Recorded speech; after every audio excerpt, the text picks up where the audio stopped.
Hey guys, how are you? Welcome back to the new vlog. This is Dhruv. आज के vlog में मैं आपको कुछ इन्फॉर्मेशन और टिप्स बताना चाहूँगा when you travelling to Turkey, और अपना खुद का पर्सनल एक्सपीरियंस कैसा मेरा रहा टर्की का वो भी आपसे शेयर करूँगा। एंड जो हमारे साथ स्कैम्स हुए हैं इस्तांबुल में वो भी आपको बताऊँगा, और ये भी बताऊँगा कि उस स्कैम्स को आप कैसे अवॉइड कर सकते हो। एंड आई होप जितनी भी मैंने वीडियोस अपलोड करी हैं इस्तांबुल की आपको पसंद आई होंगी, तो प्लीज़ आप इस वीडियो को एंड तक ज़रूर देखिएगा। कोई भी मेरे चैनल पे न्यू है तो प्लीज़ सब्सक्राइब करना ना भूलें।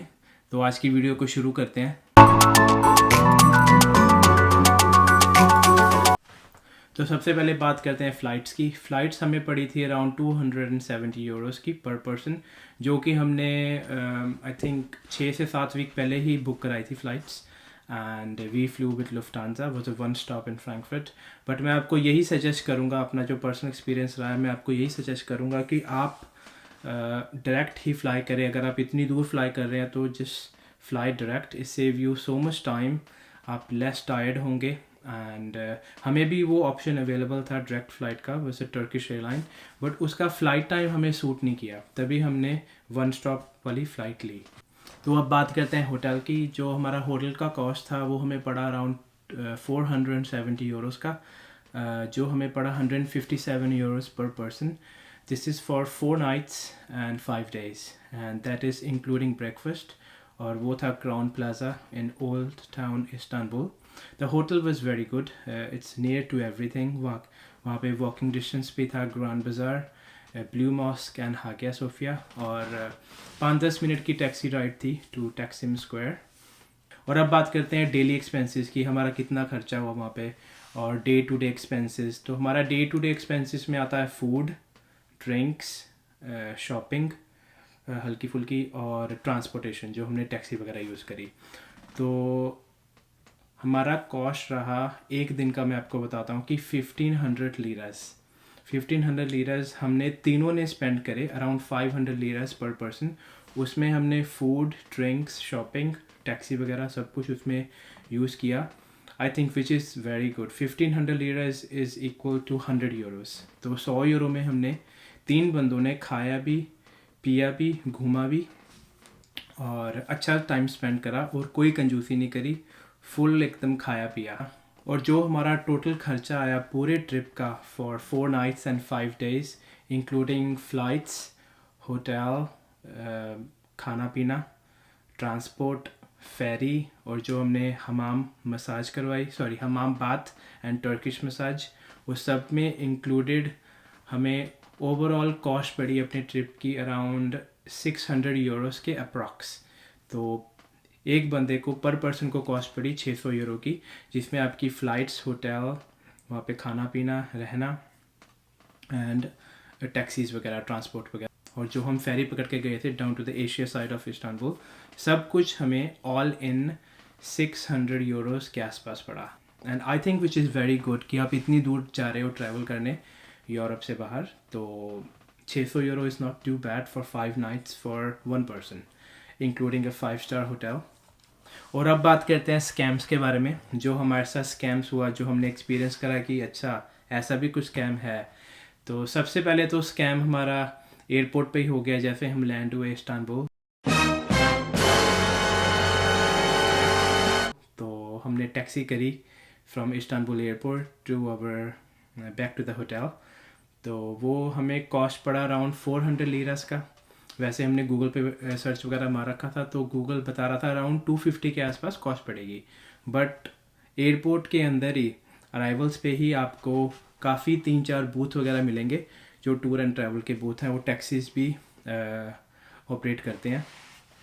वहाँ से हमने पूछा तो सारों के रिप्लाई डिफरेंट थे, कोई 500, 600, 450। तो हमें 400 लीरा वाला ही सस्ता लगा, तो हमने ये टैक्सी बुक करी। हमने बाहर भी एयरपोर्ट के निकल के देखा तो कोई टैक्सीज वगैरह, टैक्सी रैंक वगैरह नहीं थे, तो वहीं से आप टैक्सी ले सकते हो। तो वो था पहला स्कैम कि 400 यूरो का स्कैम हुआ हमारे साथ। तो बट चलो एनीवे, हम पहली बार गए थे इस्तांबुल, इतना एक्सपीरियंस नहीं था, और जो बंदा पहली बार जाता है तो उसको तो एक बार चोट तो लगती है। और उसके बाद छोटे मोटे स्कैम्स होते रहे हमारे साथ टैक्सी में स्पेशली, क्योंकि होटल के बाहर जब हम निकलते थे तो सामने ही टैक्सी रैंक था, तो टैक्सी ड्राइवर्स देख लेते थे कि ये फॉरेनर्स हैं, टूरिस्ट हैं, और इनसे ज़्यादा चार्ज करो। जो हमारे होटल से टैस्किम स्क्वायर का प्राइस था वो था अराउंड 35 to 40 लीराज विद मीटर। वहाँ मीटर यार कोई नहीं चलाता है, मीटर तो टैक्सी में आप भूल ही जाओ कि कोई चलाएगा।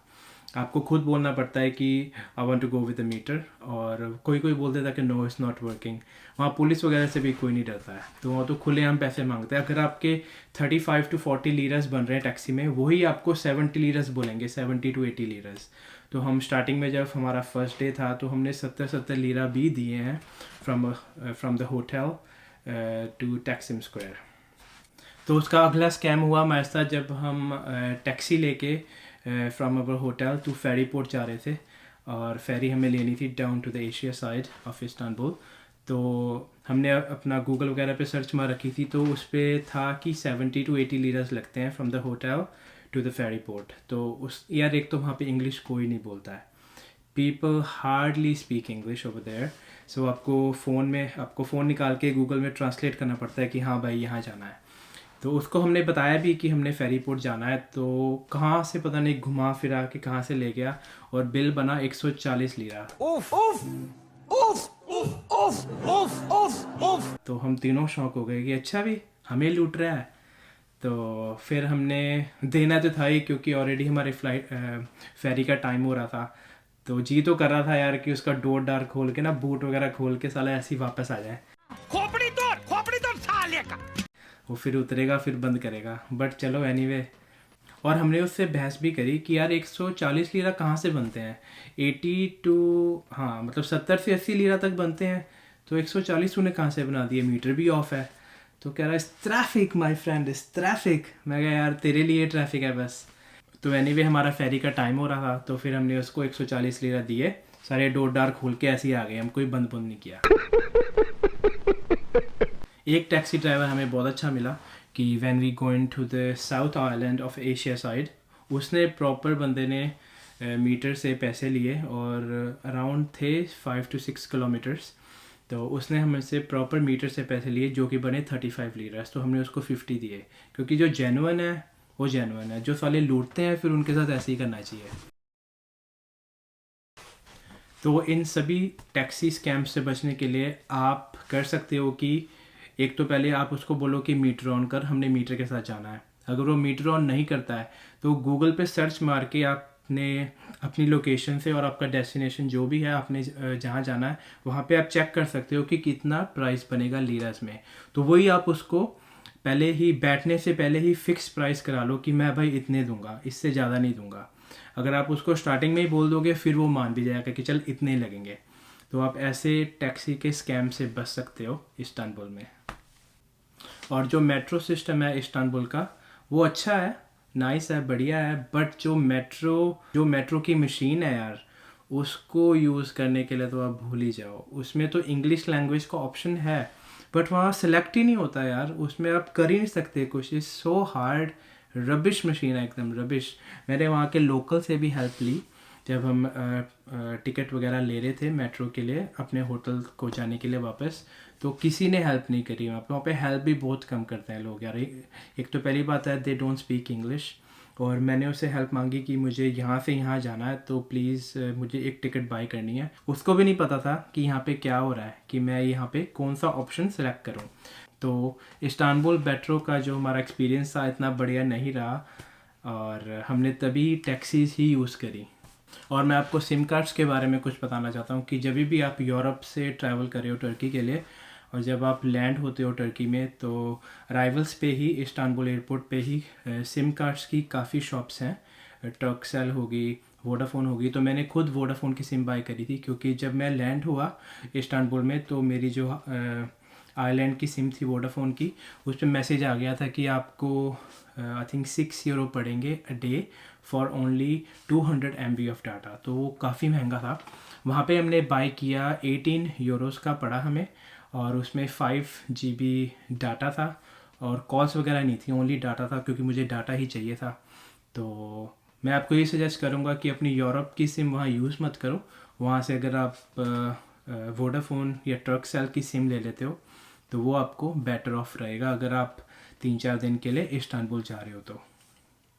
और ई वीज़ा के बारे में तो मैंने आपको पहले ही बता दिया था कि ई वीज़ा के लिए आप एलिजिबल हो अगर आपके पास यूरोप का रेजिडेंस परमिट है या फिर यूके का रेजिडेंस परमिट है या अमेरिका का, कनाडा का, तो आप ई वीज़ा ऑनलाइन अप्लाई कर सकते हो और उसकी कुछ फ़ीस है $40 के आसपास depending on your nationality. And आपको 5 मिनट में आपके पास वीज़ा आ जाएगा, तो आप उस वीज़े पे ट्रैवल कर सकते हो टू टर्की। और आपको एक चीज़ मैं और बताना चाहता हूँ कि वहाँ पे फेक शॉप्स बहुत है। फेक शॉप मीन्स कि वहाँ पे आपको शूज़ वगैरह, रनर्स वगैरह फेक मिलेंगे, नाइकी के, एडिडास के, एंड फेक लेडीज़ पर्सेस वगैरह काफ़ी मिलेंगे, गुच्ची के, प्राडा के, लुई वुइटन के। तो वहाँ पे भी चोर बाज़ारी चलती है भाई। जैसे दिल्ली में चोर बाज़ार था पहले, अब तो उठ गया, तो वहाँ पे भी चोर बाज़ार है इस तरह का। और जो मेरा पर्सनल एक्सपीरियंस रहा इस्तांबुल का, वो बहुत अच्छा रहा। I really recommend Turkey to everybody.